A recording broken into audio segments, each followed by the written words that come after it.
In this session, we will discuss about recursion. What is recursion? Recursion is a programming as well as a mathematic concept where any a function call itself again and again to solve a particular problem. That means here the problem will be broken down into smaller problems which are manageable pieces until it reaches a base case that can be solved directly. So this is called as recursion. So we keep calling the same function again and again, and at the same time we make sure that it will be broken down into different smaller problems, and at the end we reach a base case where we'll get the answer for that base case, and that will be fed back into the previous smaller case. That answer will get, then again it will be fed back into the previous smaller step. So like that we will use this recursion. Then what is the use of doing this recursion? The basic use of going for this recursion is memory usage. That means each recursive call uses memory to store data into an internal function called stack. Here and dependency. A recursion occurs only when the definition of a concept relies on a particular simpler or previous version of itself. And the third use is problem solving. That means it simplifies complex problems by dividing them into what here the smaller subproblems. This is also one of the main advantage of this using this recursion. That means here it will simplify by dividing problems. That means, for example, if you take a factorial only, factorial of 4 will be divided into 4 into then 3 factorial, then 4 into 3 into 2 factorial, then 2 into 1 factorial, then we will get the answer for 1 factorial, that will be fed into previous factorial and that into previous factorial. Like that we keep on uh, dividing and getting the answer at the base case, that is 1 factorial. Then the function behavior. A recursive function continues to call itself until it reaches a stopping condition, which is also called as a base case. So as I said already, in the case of a factorial, it will reach the base case when it reaches 1 factorial or 0 factorial. So those are the base cases. Once it reaches, then the problem will get solved. That is the function behavior. And this recursion will be used in many different fields, whether it may be computer science, whether it may be mathematics, or whether it may be linguistics.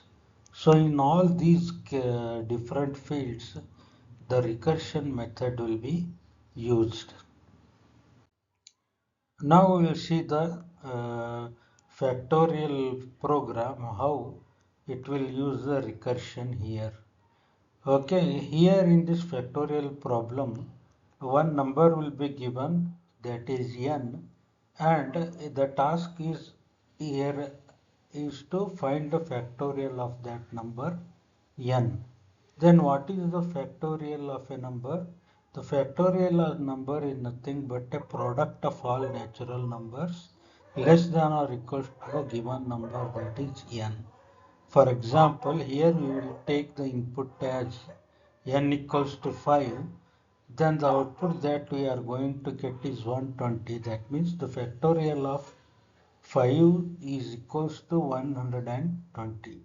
How it will be calculated? For example, 5 factorial is equals to 5 into 4 into 3 into 1. If you multiply all these values, then we will get the answer as 120. Now we will take another example by taking n value as 0, that is n equals to 0 is the input and the output we are going to get is 1. Here 0 factorial is equals to 1 because that is the base case. So that is equals to 1. So then what is the simplest way to find a factorial of any given number? That is by using a loop to repeatedly multiply the numbers from 1 to n and store the final result in a particular variable. Okay, that is how we will use a loop here. Using loop we can actually multiply the number from 1 to n. Now we will see the program to write this factorial of a number n. So first I will write hash include stdio dot h. Then I will take a function called as factorial, which is of type int and it is unsigned. And for this factorial function I will give an integer n as input, which is also unsigned number. Then I will go for declaring variables. One is fact, whose value is 1, and another value that is I, which is again of type integer. So I have taken two integers type here. Now we have to loop from 1 to n to get the factorial of this given number. So for that we have to use the for loop, where in for loop we will write for I equals to 1, I less than or equals to n, I plus plus. Then I will call a factorial function, that is factorial star is equals to what here? The I. That means it is nothing but fact is equals to fact into I. So when I is equals to 1, fact is equals to what? 1 into fact is already taken as 1 here. So it will become 1 into 1. So again fact value remained 1. Now you increment I, which will become what here? 2. So fact is equals to fact into I. Fact value is what? 1 and I value is what? 2. So 1 into 2 is what? 2 and the new fact will become what? 2 now. Now I will increment I equals to 3. Then fact is equals to what? Right now the current fact is what? 2 and I value is what? 3. So 2 into 3 is equals to 6. Like that my new value, the new factorial fact contains the value 6. So like that this process will continue till I is less than or equals to n. And once this condition fails, then the result will be returned. That result is what? Return fact. Okay. So this is how we will calculate the factorial value. Now we'll come to the main part of this program, where I will write int main and I will take n value as what here? 5.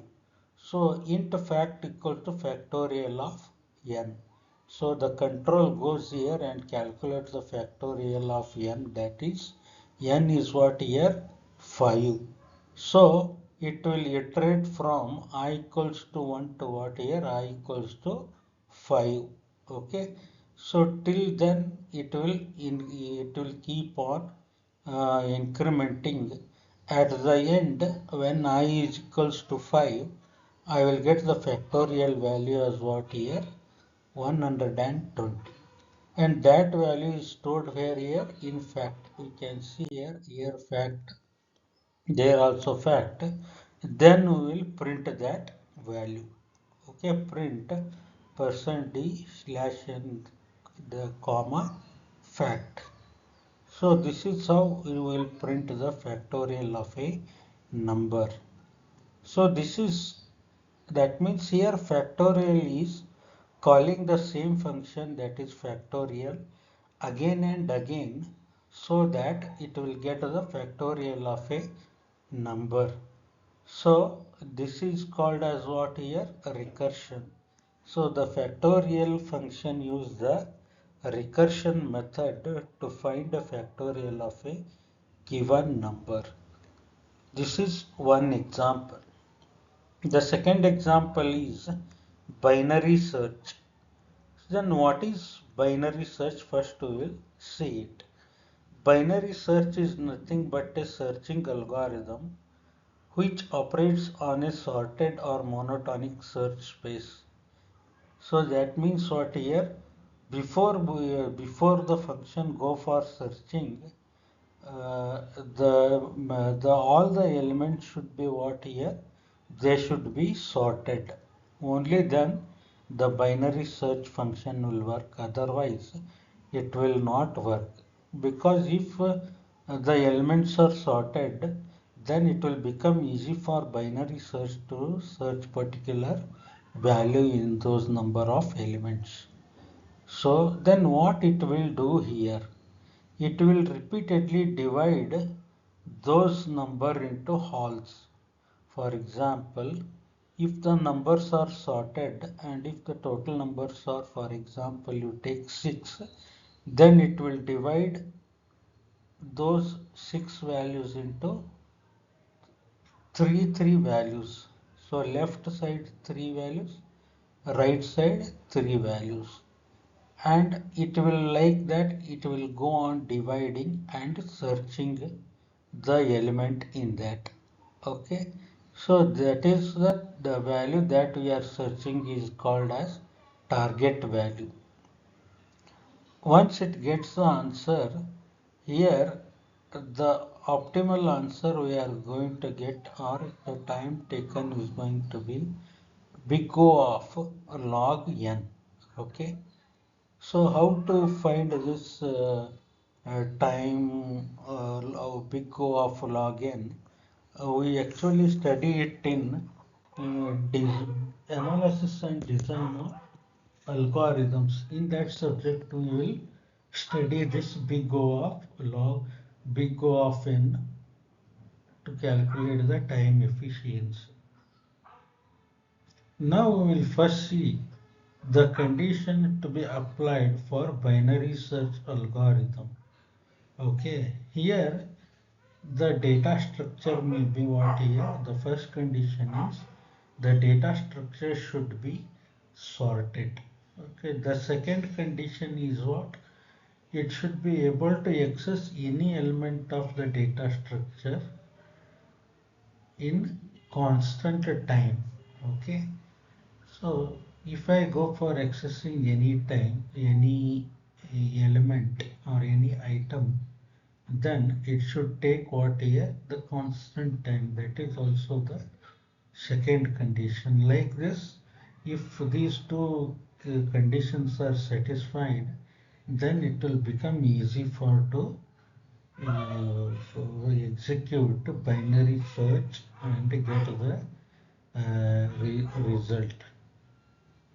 So now we will see the algorithm how this binary search will work. So first what we will do, we will divide the search space into two halves by finding the middle index, that is mid. So that means here if the starting value is low and the last value is at the position high, then we have to find the mid value by taking mid is equals to low plus high divided by 2. So once I divide this into two halves, then I will compare the middle of the search space with the key that I am searching. If that key is same as the element that is at the mid, that means what? The key is found at the middle, then the process of searching will terminate because I found the value at the mid. But if it is not the case, then what we will do? Then if the key if a key is not found at the middle, then we will choose which of will be used as the next search space. Okay, because there are two search spaces now. One is at the left of the middle and another one is at the right of the middle.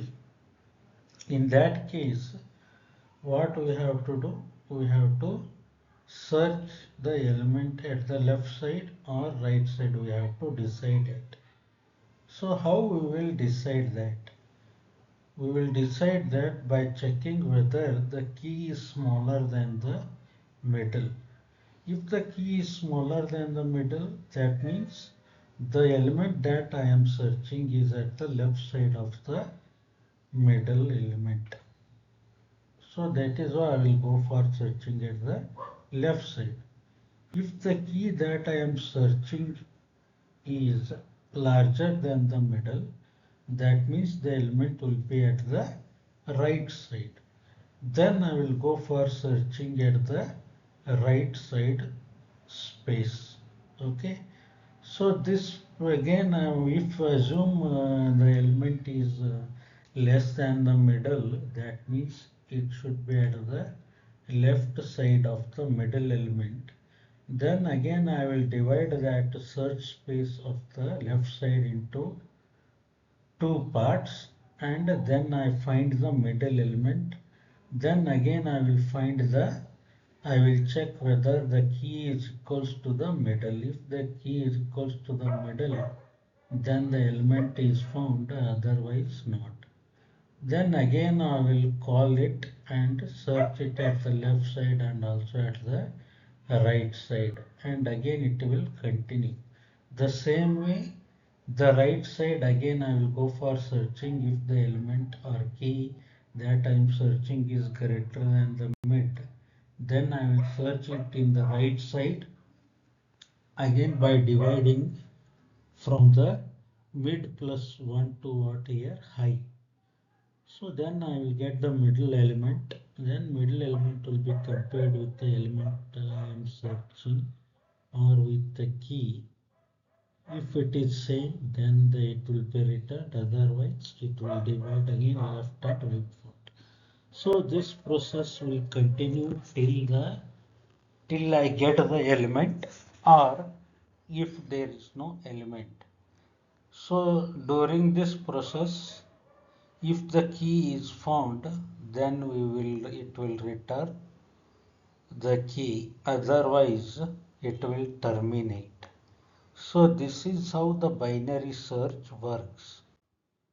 So now we will see the example of this, how this binary search algorithm will work. Let us consider an array that is ARR, this one, and it contains the elements what here 2, 5, 8, 12, 16, 23, 38, 56, 72 and 91. So if you see these elements, they are sorted and the numbers are in the ascending order. And in this, the element I want to search is what? 23. That is, the target is what here? 23. So initially key is equals to what? 23. So first we have to find the key 23 using this binary search. So array will be equals to what? At the 0th position 2 will be stored, at the first position 5 will be stored, at the second position 8 will be stored, 3 will be stored, 3 at the third position, at the position 3, 12 will be stored. Like that all the elements will be stored up to what here? The index 9. Here the total size of the array is 10, but since the array always start with index 0, it will end with index 9. So like that each element will be stored at particular location respectively. Now what is the step 1? The step 1 is the key that I am searching 23 is greater than the current mid element. What is the mid element? The mid element is what here? 4. Okay. So, what is the element that is at 4? The element that is at 4 is what? 16. So, is key that is 23 and 16 are same? No, they are not same. So, that means what here? Here 16 is not the elements means, so element that I am searching means what here? That means the element will be at the right side. It should be at the right side of the 16. Okay. So that is why I will search the element in this now. So what I have to do now, then I have to divide this right side space, that is from 5 to 9, again into two parts and find the middle. Here the mid is what? 7, and the element at that 7 is what? 56, which is not same as 23. Okay, but 56 is greater than what? 23. That means 23 is less than 56. So that means 23 will be at the left side of the 56. Okay, that is the meaning. Then what I have to do in the next step? Then I have to consider these two, and again I have to find the middle element. So here if I divide this 5 and 6 by 2, then I will get the mid as what? 5. And the element which is stored at 5 is what? 23. So key is equals to what? 23, which is located at the position 5. Now that means I have found the key at the location that is 5. So then it will return the location 5. It means that the element that I am searching is at location 5. So this is how we will do it, or this is how this operation will work. Now we'll see how to implement this binary search. The binary search will be implemented in two ways. The first way is iterative binary search, and the second one is recursive binary search. Then what is iterative binary search we will see. When we go for iterative binary search, its efficiency is big O of log n, and with respect to say space it is big O of 1. So now here we use a which loop here. Here we will use a while loop, so that we can continue the process of comparing the key and the splitting the search space into two holes. So basically which loop we are going to use here? While loop. For example, if we see this algorithm, or if we see this program, you can see here hash include stdio dot h int binary search, and this function binary search will supply the array and the integer n and integer x. So n is what? Number of elements in this array, and this x is the element I am searching in this array. And initially you take low as 0 and high as n minus 1. Why n minus 1? Because the index of the array will always start with 0, so that is why the high will become what? N minus 1, and again it is of type integer only. Now I have to compare, or I have to check this condition. while low is less than or equals to high. That means low should be less than high or it should be equals to high.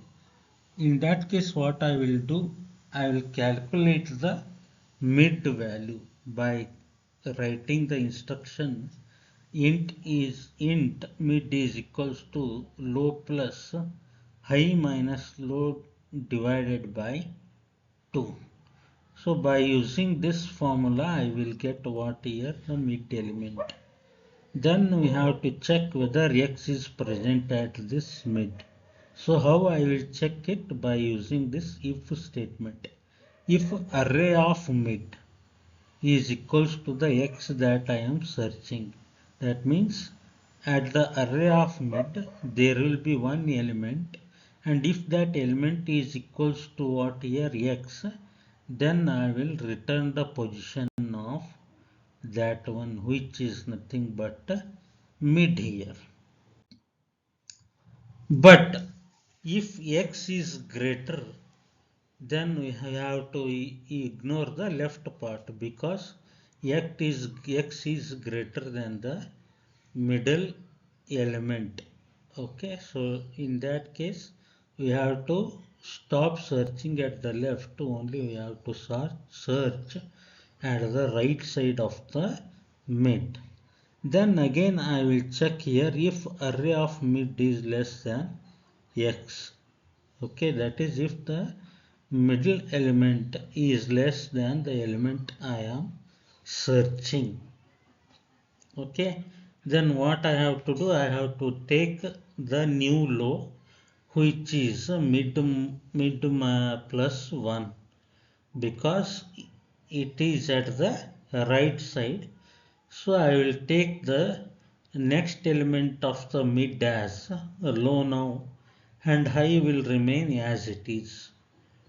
And again I will here check if x is smaller, then again you have to ignore the left half, else you have to take high as mid minus 1. That means the element will be at the left side of the mid, and the first left element at the mid will be taken as what here high, by taking mid minus 1 value as high.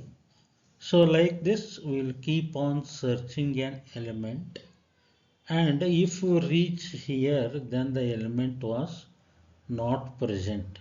That means if you keep on doing this, and in any case if we not get the element which is equals to x element, that means what, the search is not successful. That means the search is failed. That means there is no element of that type. Then it will return what here, -1. Now we have to write the main for this. Int main. Now I will take some elements of the array as int array is equals to 2, 3, 4, 10 and 40, which are in ascending order. And the element I am searching is 10. So I will write int x is equals to what? 10. Then I will write int n, that means number of elements in the array. How we will calculate it? By writing int n is equals to size of array divided by size of array 0. So if we divide this size of array by size of 0, then I will get the number of elements in this stack. Then I will calculate the result by again applying the binary search for the array and the number of elements and the element to be searched, that is x. By giving these three as input, I will start searching the element. So the control goes to binary search and take these three values, that is array n and x as input, and it will execute the binary search and once it reaches the base case, then we will get the what here, the result. Okay, so then if a result is equals to -1, that means if you don't get the element only, then what we will do, then the program should print element is not present in an array. That is the meaning of that. Otherwise what happens, we will print the element is present at index %d, that is result. Okay, so the result store the value at which at the number where the elements are stored. So if we get that element, we will print element is present at index, that is result. Okay, now we will see